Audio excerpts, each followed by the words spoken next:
I was standing in my mother's living room holding an envelope from my grandfather's attorney. The inheritance he left me. $75,000. It was not just money. It was his final gesture of love, his way of telling me he believed in my future. He raised me after my father died when I was 8 years old. We had a bond nobody else understood. But as I looked across the room at my older brother Derek and his fiancée Stephanie, I saw something in their eyes that made my stomach turn. Derek leaned forward, his voice calm but demanding. "We need that money. For our wedding. You owe us this." I thought I misheard him, but the serious look on both their faces told me they were not joking. Before I tell you how this nightmare unfolded, I would love to know, where are you watching from? Drop your location in the comments below. If you have ever dealt with entitled family members who thought they deserved what is yours, hit that like button. And subscribe, because what happened next, let's just say they crossed every line imaginable. Trust me, you will want to hear how I made sure they regretted every single move they made. So let me take you back to where it all started, 6 months before that conversation, when everything still seemed normal. My grandfather passed away 3 months before that conversation in the living room. He left behind a fairly substantial inheritance, around $75,000, specifically for me. The reason was simple. After my father died in a car accident when I was just 8 years old, my grandfather stepped in and raised me. My brother Derek was 16 at the time, already more independent, and our mother Carol took care of him primarily. But I was young, lost, and grieving. My grandfather became everything to me. He taught me how to fix cars in his garage on Saturday mornings. We played chess on his porch every Sunday afternoon. He told me stories about my father keeping his memory alive when I was too young to hold on to it myself. Those years shaped who I became. Derek, on the other hand, had a different relationship with our grandfather. They were not distant, but they were not as close. Derek was already building his own life, focusing on school friends, and eventually his career. By the time our grandfather passed, Derek had a stable job as a medical sales representative, a nice townhouse in the suburbs, and seemed to be doing well financially. That is why, when the will was read, my grandfather left Derek around $20,000, but gave me the larger portion. It was not about favoritism. It was about need. I was drowning in student loans from college, around $40,000 in debt, working a decent job but barely staying afloat. My grandfather knew that. He wanted to give me a foundation, a chance to build something. I felt grateful beyond words, but I also felt a deep sadness. I would have traded every dollar to have him back. 2 weeks after the funeral, Derek invited me over to his townhouse. It was a beautiful place, modern and clean, with a backyard and a 2-car garage. When I arrived, he introduced me to Stephanie, his fiancée. I had met her briefly at family gatherings before, but this was the first time we really talked. She was striking, dressed impeccably, and worked in the fashion industry. She had a confidence that filled the room. Derek seemed happy, genuinely happy, and that made me feel good. He had always been the responsible older brother, the one who kept it together when our father died, the one who helped our mother through the darkest times. Seeing him ready to start his own family felt right. Over coffee in their living room, Derek made the big announcement. They were getting married in 6 months, planning a spring wedding. Stephanie's eyes lit up as she described their vision, a historic estate venue by the lake. A designer dress she had been dreaming about for years. A destination bachelorette party for her closest friends. Everything sounded extravagant, but I figured they had been saving for it. I congratulated them both, truly happy for my brother. Derek hugged me tight and said, "I am glad I have you, little brother. Family means everything." I believed him. I had no reason not to. But then, about a week later, things started to feel strange. Derek called me one evening, his tone casual, almost too casual. "So, what are you planning to do with Grandpa's money?" he asked. I told him the truth. I was going to pay off my student loans, which were suffocating me, and use whatever was left as a down payment on a small condo. Nothing fancy, just a place I could call mine. There was a pause on the other end of the line. Then Derek said, "That is practical. But you know, Stephanie and I are planning something really special. A wedding that would make Grandpa proud. He would want to see his grandkids celebrated properly, do not you think?" The comment felt odd, but I brushed it off. I thought he was just excited and maybe overthinking things. 2 weeks later, we had a family dinner at our mother's house. My mother, Carol, Derek, Stephanie, and I gathered around her dining table. The meal started pleasantly enough, but halfway through the conversation shifted. Stephanie began talking about how wedding costs were spiraling out of control. The venue had increased their deposit by $10,000. The photographer they wanted was demanding $15,000. The flowers, the catering, the band, everything was more expensive than they anticipated. Derek chimed in, saying he had been saving for years, but it still was not enough to give Stephanie the wedding she deserved. Then my mother looked at me. Her eyes were pointed, expectant. "Well, Javier has that inheritance money," she said. "Maybe you boys could help each other out. You are family, after all." I felt my chest tighten. I looked around the table, confused. "Mom, that money is for my future. I have loans to pay off." Stephanie cut me off before I could finish, her voice sweet but with a sharp edge underneath. "Family helps family, right? Your brother helped you so much growing up. Don't you think it is time to give back?" I tried to explain. I loved Derek. I appreciated everything he did for me. But this was not about gratitude. This was about my future, my financial security, the very reason my grandfather left me that inheritance. Derek looked hurt. His face twisted into an expression I had never seen before. "I cannot believe you are being so selfish," he said quietly. "Grandpa would want us to support each other. That is what family does." My mother jumped in, standing firmly on Derek's side. "Javier, do not forget what your brother sacrificed for you. When your father died, Derek had to grow up fast to help me. You were too young to remember, but there were so many nights Derek had to give up hanging out with his friends just to babysit you. He put his teenage years aside for this family." Her words stung. I felt a wave of guilt crash over me. Was I being selfish? Was I forgetting what Derek had done for me? But deep down, something felt wrong. This was not about gratitude. This was manipulation. I stood my ground. "I appreciate everything, but this is not fair. It is my inheritance." The dinner ended in tense silence. I drove home feeling confused, guilty, and angry all at once. A part of me wondered if I was the villain in this story. But another part of me knew this was not right. The week after that dinner, the pressure began in earnest. Derek started texting me constantly. Every day I would receive multiple messages, updates about wedding expenses, complaints about how stressed Stephanie was, passive-aggressive comments about how disappointed he was in me. The texts were relentless. I tried to ignore them, but they kept coming. Then Stephanie added me on social media and started posting vague but pointed messages. Things like, "It is hard when the people you love forget where they came from," or "Family betrayal cuts deeper than any knife." She never tagged me, but it was obvious who she was talking about. My mother started calling me too, her voice filled with disappointment. "You are tearing this family apart," she said. "Derek is heartbroken. Stephanie cries every night because she cannot have the wedding she has always dreamed of." I tried to explain my side again, but my mother cut me off and hung up. I began to feel completely isolated. My mother stopped responding to my texts. Derek posted throwback photos of us as kids with captions about brotherhood and loyalty, clearly aimed at making me look bad. Then relatives started reaching out. Cousins I barely talked to. Aunts I only saw at holidays. Some asked why I was being so difficult. Others offered unsolicited advice, telling me to just help out a little, that it was not worth losing family over money. I felt like I was living in a nightmare where I had somehow become the villain of my own family's story. But I had not done anything wrong. I had simply refused to hand over money that was rightfully mine. Then came the intervention. My mother called and demanded I come over for a family meeting. When I arrived at her house, I realized what was happening. This was not just a meeting. It was an ambush. Derek, Stephanie, my mother, and even my Aunt Linda were all sitting in the living room waiting for me. I felt like I was walking into a courtroom where I had already been found guilty. They gestured for me to sit down, and I found myself alone on one side of the room, facing all of them. Derek started speaking, his voice controlled but emotional. "Javier, we are family. I raised you. When Dad died, I stepped up. I gave up my teenage years to help Mom take care of you. I am not asking for much. I am asking for one thing. Just help me give Stephanie the wedding she deserves. You are sitting on $75,000 that you do not even need right now."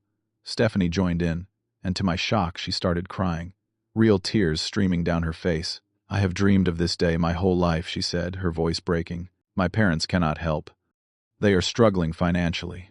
Derek has already maxed out his savings. We just need $50,000.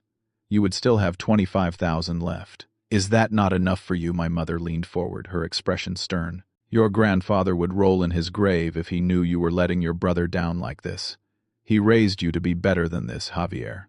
My Aunt Linda added her voice to the chorus. "Sometimes we have to sacrifice for family. That is what love is. That is what being part of a family means." I felt cornered, overwhelmed, like the walls were closing in. But I refused to break. "This is not about not loving Derek," I said, my voice shaking but firm. "This is about my future." Grandpa left me that money for a reason. I have $40,000 in student loans. I need this money to build a life. Derek stood up abruptly, his voice rising. Student loans. You think student loans are more important than your brother's happiness, than his future? The atmosphere in the room turned hostile. I could feel their judgment, their anger.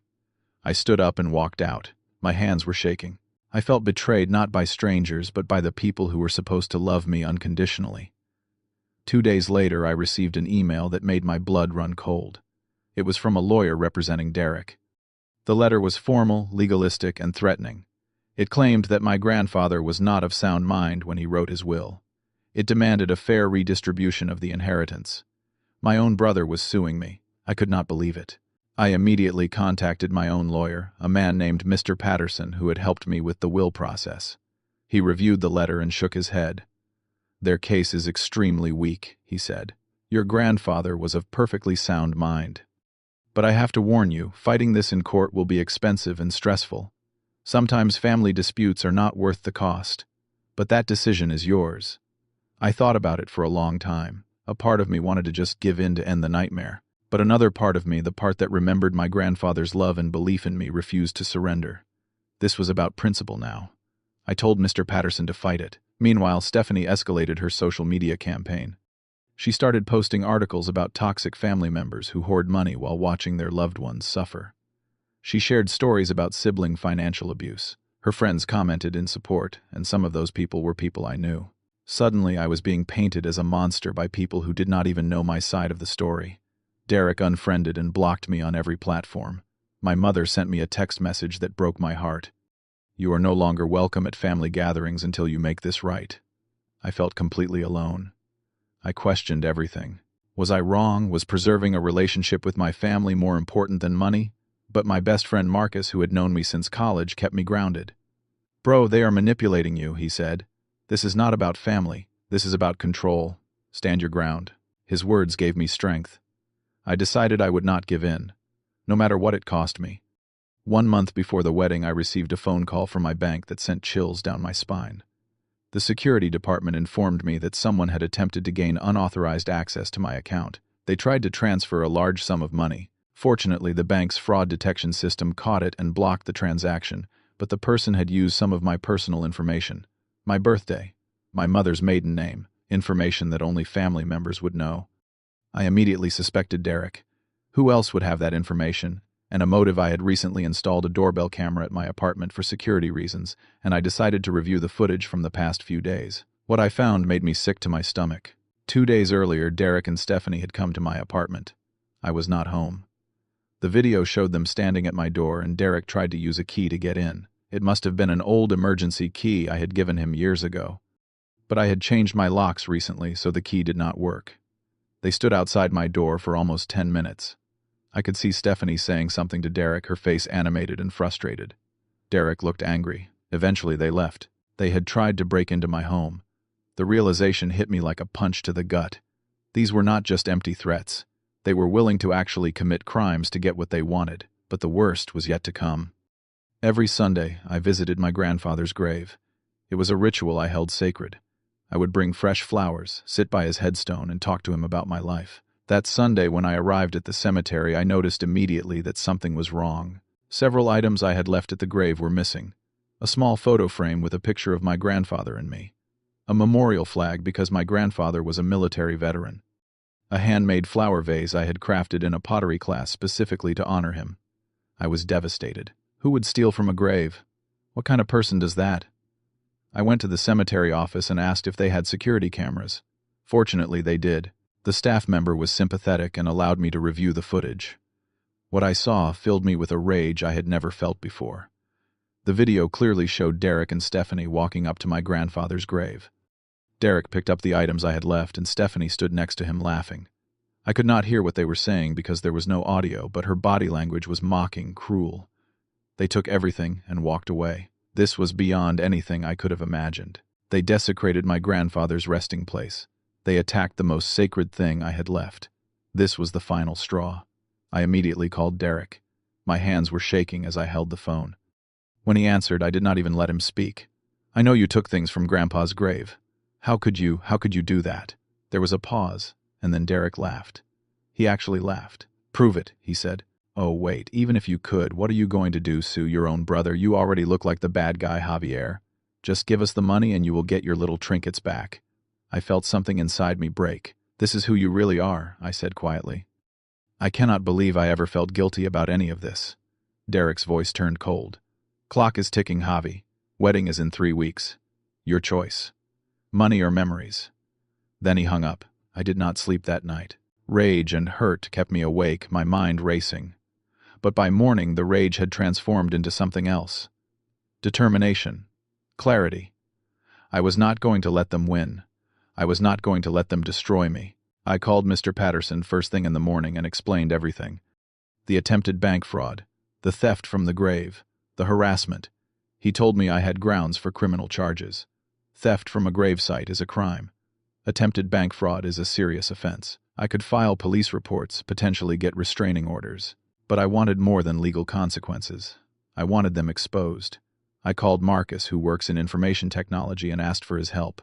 Together we compiled every piece of evidence I had. Screenshots of threatening text messages, copies of manipulative emails, the bank's attempted fraud report, the cemetery security footage, my doorbell camera footage showing them trying to enter my apartment, Stephanie's social media posts smearing my reputation. We organized everything into a comprehensive file, clear and irrefutable. Then I reached out to a few relatives who had seemed uncomfortable with how Derek and Stephanie were acting. My cousin Angela was one of them. She had always been kind to me, and I could tell she did not fully believe their narrative. I shared some of the evidence with her. Her reaction was immediate and strong. "I had no idea they went this far," she said, her voice filled with shock. "This is insane. This is criminal." Word started to spread quietly within the extended family. Not everyone believed Derek and Stephanie anymore. Some relatives began reaching out to me privately, apologizing for judging me too quickly.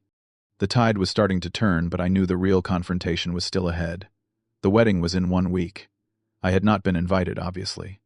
But Angela secretly reached out and told me I should come anyway. "You deserve to be there," she said. "Derek is our family, but what they did to you is wrong. People need to know the truth."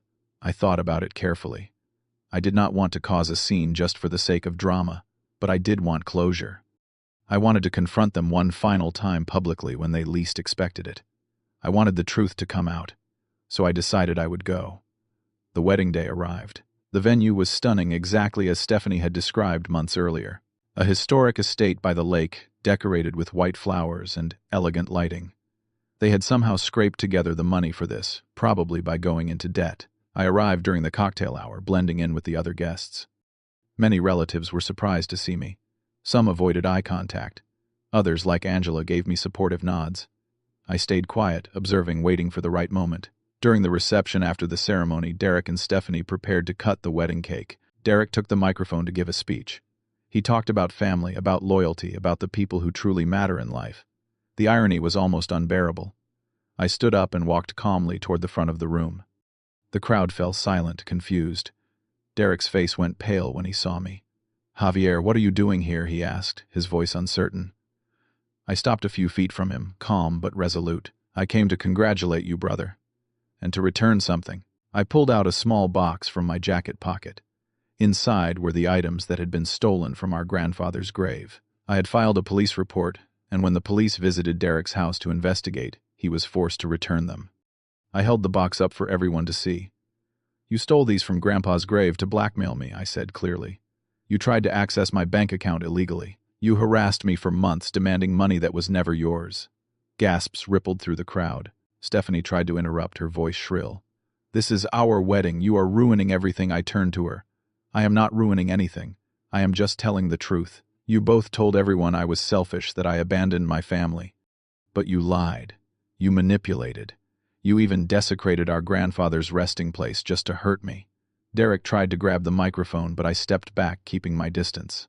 I addressed the guests directly. "My grandfather left me an inheritance to build my future. They demanded I hand over $50,000 for this wedding. When I refused, they sued me with baseless claims. They harassed me, they turned family against me, and they crossed every moral line you can imagine." I placed the box on the gift table and turned toward the exit. "I am done being the villain in your story. Everyone here deserves to know who you really are." I walked out. Behind me I could hear chaos erupting, guests whispering loudly, some relatives confronting Derek, Stephanie crying. As I reached the parking lot I heard footsteps behind me. It was my mother. "Javier, wait," she called out. I turned around. She was crying, her face filled with regret. "Javier, I am so sorry. I did not know it went this far. I thought you were just being stubborn about the money. I was wrong." I looked at my mother, and for the first time in months I spoke my full truth to her. "Mom, you chose his side without ever hearing mine. You did not even ask for my perspective." That hurt more than anything Derek did. She reached for my hand. "I know. I failed you. I have always been closer to Derek, and I let that blind me. I am so sorry." I nodded slowly. "I needed you to trust me." "You did not." I gently pulled my hand away and walked to my car. As I drove away, I felt a strange mixture of pain and relief. In the week that followed, Angela kept me updated on the aftermath. The wedding reception ended in disaster. Many guests left early. Derek and Stephanie had a public fight in front of everyone. Several relatives reached out to apologize to me. Derek's reputation within the family was shattered. The legal threats he had made disappeared completely. He knew he had no case, and the public exposure had embarrassed him beyond repair. Stephanie deleted all her social media posts about me and made her accounts private. I felt vindicated, but more importantly, I felt free. The months after the wedding were not easy, but they were healing. I still carried the pain of a fractured family, but I also felt an enormous weight lifted from my shoulders. I used my grandfather's inheritance exactly as I had planned. I paid off every single dollar of my student loans. The feeling of freedom that came with being debt-free was indescribable. Then I made a down payment on a small condo not far from where my grandfather used to live. It was modest but mine. I decorated it with photos of my grandfather along with the items I had recovered from his grave. Every time I looked at them, I felt his presence, his approval. I began to heal in other ways, too. I started going to therapy to process the trauma of what had happened. My therapist helped me understand the importance of setting boundaries, even with family. She helped me see that I was not selfish for protecting what was mine. I reconnected with relatives who had supported me, like Angela and a few cousins who reached out after the wedding. I focused on my career and received a promotion at work. I even started dating again, slowly building connections with people who respected and valued me. Life was not perfect, but it was mine, and it was good. My mother reached out several times over the following months. At first, I was not ready to talk to her, but eventually I agreed to meet. She apologized sincerely and admitted that she had been blinded by favoritism. She explained that she and Derek had always had a closer bond. He was her firstborn, and after my father died and she eventually divorced, Derek stayed close to her while I leaned more on my grandfather. She realized she had failed me as a mother during this entire ordeal. Our relationship was damaged, but we began the slow process of rebuilding it. I set clear boundaries, though. I would not tolerate being treated as less important than Derek ever again. As for Derek, I have had no contact with him since the wedding. I heard through family members that he and Stephanie were struggling financially after the wedding. They had gone into significant debt to pay for it, and their relationship was strained. I did not gloat. I did not feel joy in their suffering. I simply felt nothing. They were no longer part of my life, and I was at peace with that. I learned that family does not mean unconditional sacrifice. Love does not require you to set yourself on fire to keep others warm. Boundaries are necessary even with the people you love. Manipulation is often disguised as loyalty or duty, and recognizing that difference is crucial. I also learned that the inheritance my grandfather left me was about more than money. It was his love. It was his belief in my future. It was his final gift to help me build a life. Honoring that legacy meant protecting it, not giving it away to people who did not respect it or me. I learned that some relationships, even family ones, are toxic and must be let go. True family is not defined by blood. True family is defined by respect, support, and love that does not come with conditions or demands. Now, as I stand on the balcony of my condo watching the sunset over the lake, I think about my grandfather. I think about the journey I have been through. I realize that freedom is not the absence of pain. Freedom is refusing to be controlled by those who hurt you. The best revenge is not making someone suffer. The best revenge is building a life so good that you do not need their approval anymore. And that is exactly what I did. So let me ask you, have you ever had to stand up to family members who tried to manipulate you? Have you ever had to choose between keeping the peace and protecting yourself? Drop your thoughts in the comments. I would love to hear your stories. If this resonated with you, please hit that like button and subscribe to this channel. Share this video with someone who needs to hear that it is okay to set boundaries, even with family. Thank you for listening to my story. I hope it reminds you that you deserve respect, you deserve peace, and you deserve a life built on your own terms. Take care of yourselves out there, and remember, sometimes walking away is the bravest thing you can do.